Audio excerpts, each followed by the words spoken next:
The simple objective divergence trading strategy.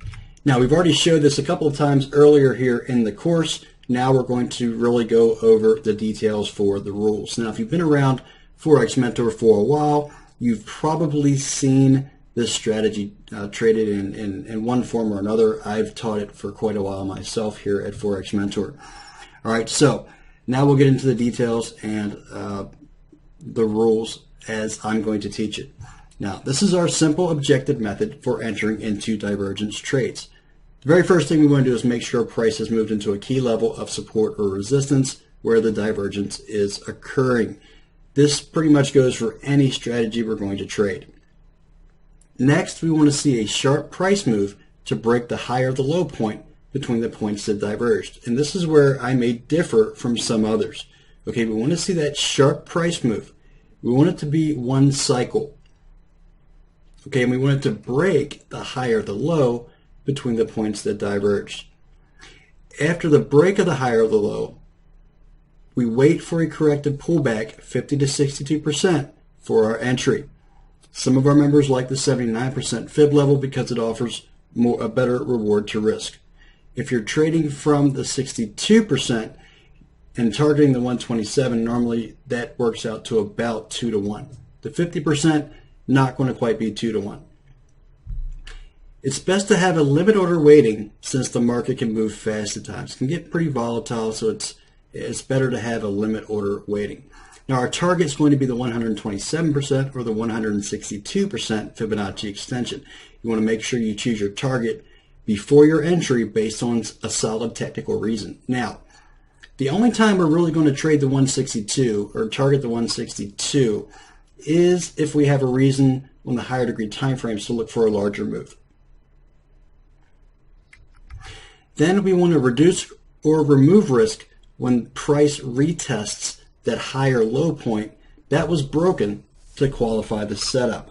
Now, this is also where I may differ a little bit, and I say reduce or remove because we want to make sure our stop stays protected. So sometimes it's better to move the stop just below the swing point. Normally there's a swing point created at the 62% or the 50%, wherever price turns to go retest that higher low point. Normally we see a swing point develop there. And that's a good place to protect your stop loss.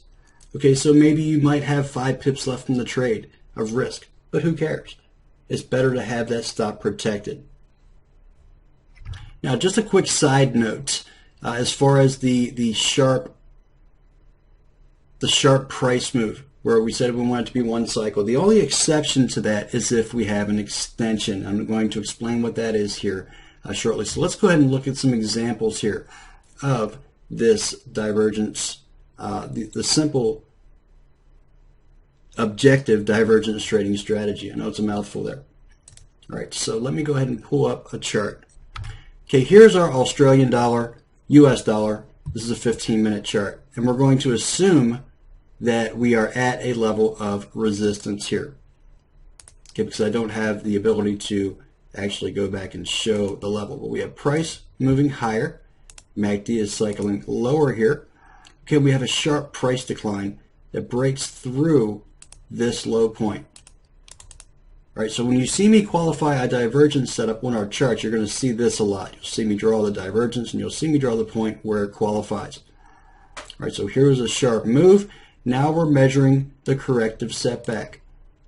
All right, so we want to draw from our high to our low point, and you can see my divergence tool here that I have the template for my Fibonacci retracements already has the extensions.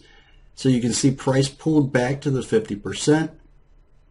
Now at this point, when price declines and we test this low, okay, so just to draw this in, once we decline and we test this low, that's when we want to reduce or remove the risk. Okay, and in this case, our stop loss on the initial trade, and we'll just draw that in here as well, our stop loss goes above the high.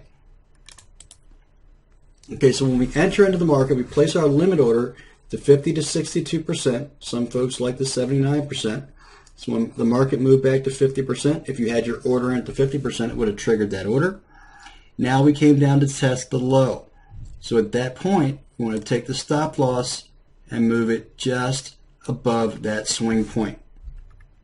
Okay, so we still have a few pips of risk in the trade, but our stop is protected behind that swing point. Okay, and in this case, you can see the market didn't pull back very far. This is normal to see price react around this level, so don't panic. Okay, it's normal to see price react around support. We get a little bit of a pullback, and then we continue down to the 127. Okay, now in this case, you can see the price rallied a bit again, and then came down close to that 162% target.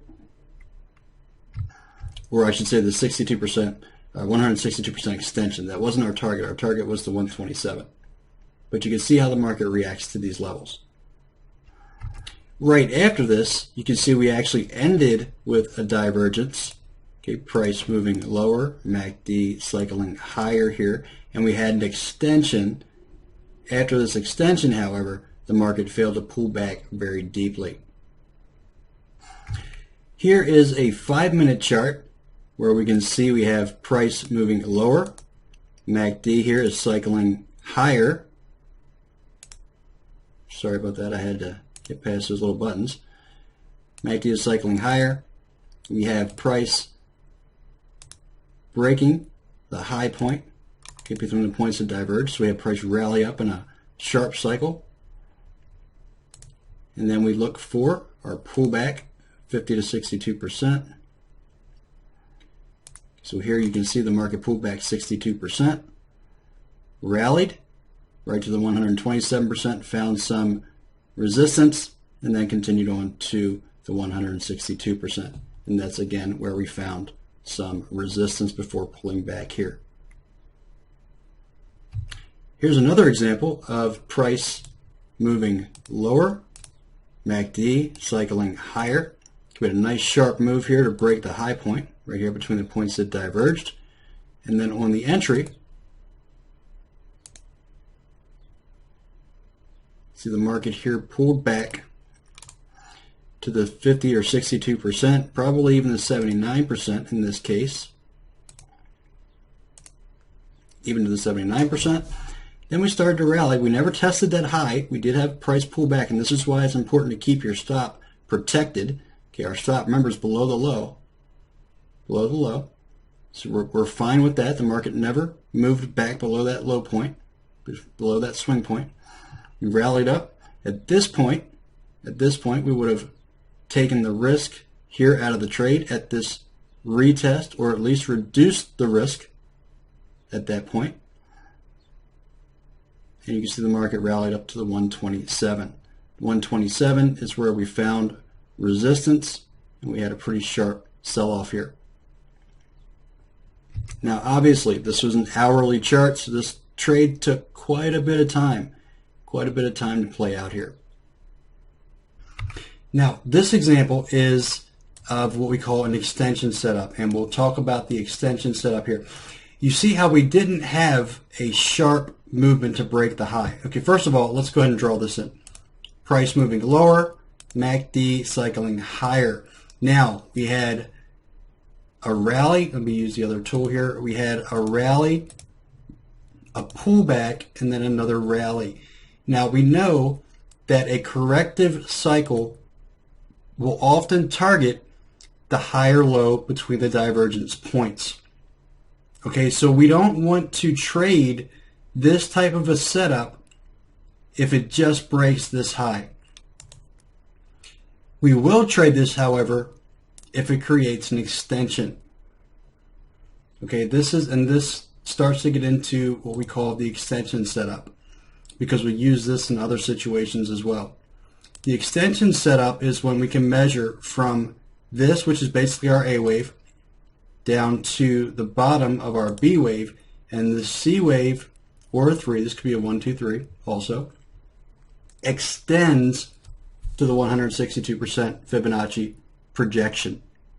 Okay, this is the projection or expansion tool, so make sure we're measuring from the high to the low to project that out. Right, in this situation, we'll qualify this setup. So we will look to buy the pullback here. So we've measured now from our low to our high, and we would get our entry level 50 to 62%. And now you can see the target of 127%. After price rallied right here, we would have went ahead and moved the stop loss.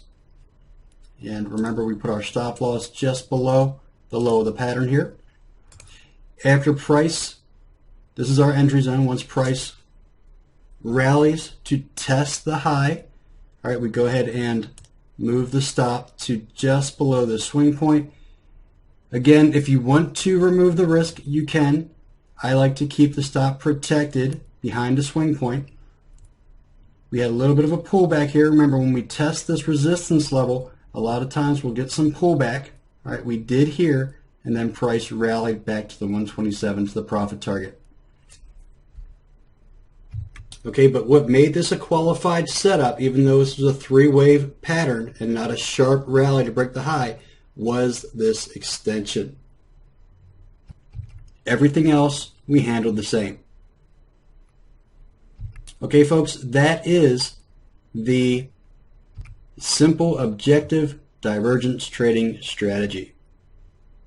And this is something we're going to show a lot of examples of, especially in the follow-up service.